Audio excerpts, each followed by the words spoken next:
I now have the pleasure inviting His Excellency Andrzej Duda, President of the Republic of Poland, to make a keynote statement.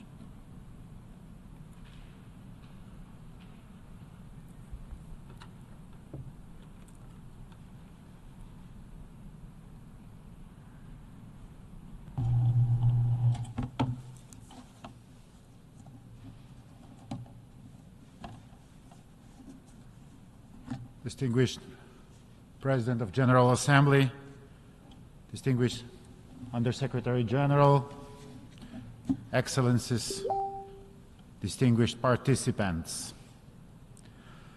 Our world is facing multiple global crises that have significant impact on infrastructure systems. Every country has experienced disruptions resulting from pandemics, wars and conflicts, climate change, and natural disasters. Disrupted supply chains, blocked transport routes, energy insecurity, and a lack of secure telecommunication are impacting societies and economies around the world. I firmly believe that many of these challenges can be faced and reduced by building regional infrastructure connections.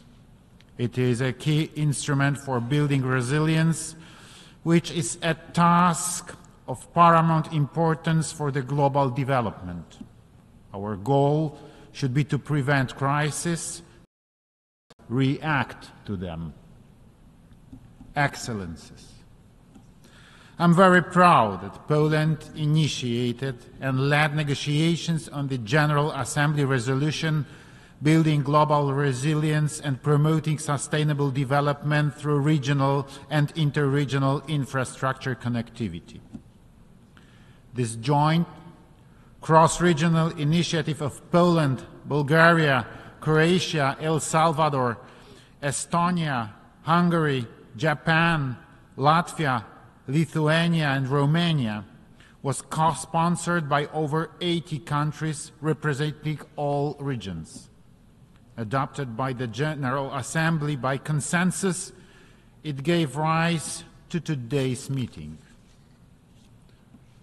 The resolution sends a very strong signal to the whole UN system and the private sector that investing in high-quality, reliable, sustainable and resilient infrastructure is a universal global priority. More importantly, it's a proof of our strong commitment towards sustainable development and the dialogue with the global South countries. I would like to personally thank the President of the General Assembly for organizing this debate as part of the first ever Sustainability Week at United Nations headquarters in New York. This is a meaningful opportunity for the global community to showcase best practices and strategies to strengthen cooperation and partnerships within and between regions in infrastructure development. Ladies and gentlemen, distinguished participants, although crises and challenges exist around the world, each region is affected differently and, in response, develops context-specific approaches. Poland initiated this resolution inspired by a specific regional example, which is the 3 Seas initiative, a format developed since 2015 by European countries located between the Baltic, Black and Adriatic Seas. Over the last 9 years, the 3 Seas initiative has become a fundamental platform of regional efforts aimed at boosting connectivity in our part of Europe. Our joint actions have contributed to the security and economic prosperity of the European Union, mainly through various infrastructure projects and improved regional collections. Members of the 3 Seas initiative have been among the most rapidly developing in the EU. We are the engine of the European economy and an excellent investment location in current unstable times.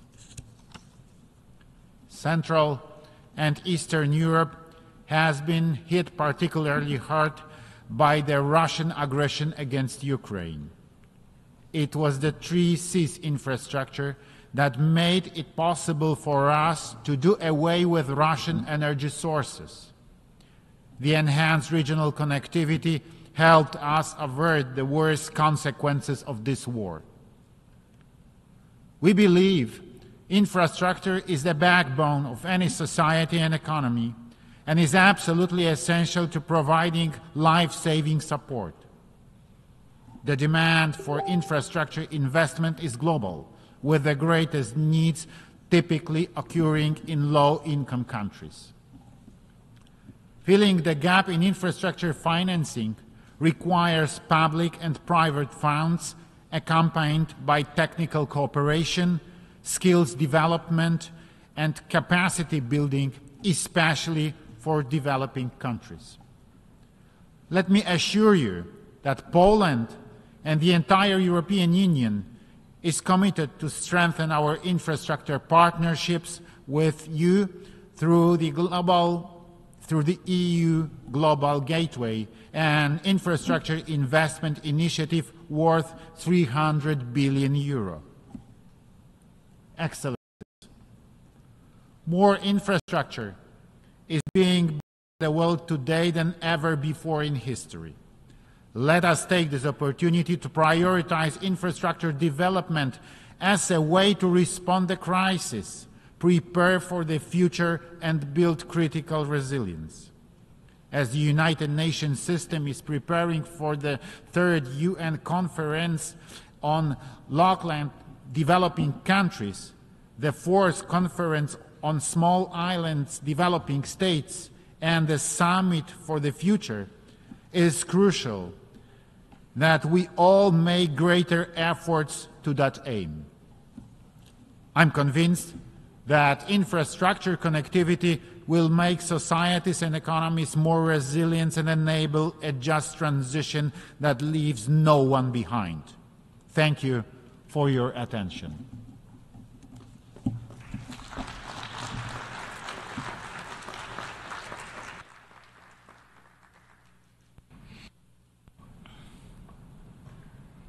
I should like to thank the distinguished President of the Republic of Poland.